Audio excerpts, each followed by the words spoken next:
Hey guys, welcome back to TechMan. Today, let me show you T-Mobile 5G home internet versus Xfinity. Which is better?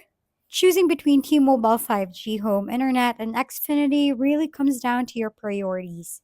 T-Mobile's 5G home internet offers a simple, contract-free solution with flat rate pricing, unlimited data, and easy plug-and-play setup. It's affordable and user-friendly, but speeds can vary depending on your local 5G coverage and network congestion. On the other hand, Xfinity delivers blazing fast speeds up to multi gigabit tiers with wide availability and reliable performance. However, it often comes with higher costs, potential data caps, and mixed reviews on customer support. So, if you want affordability, simplicity, and unlimited data, T Mobile is a solid pick, provided coverage in your area is strong.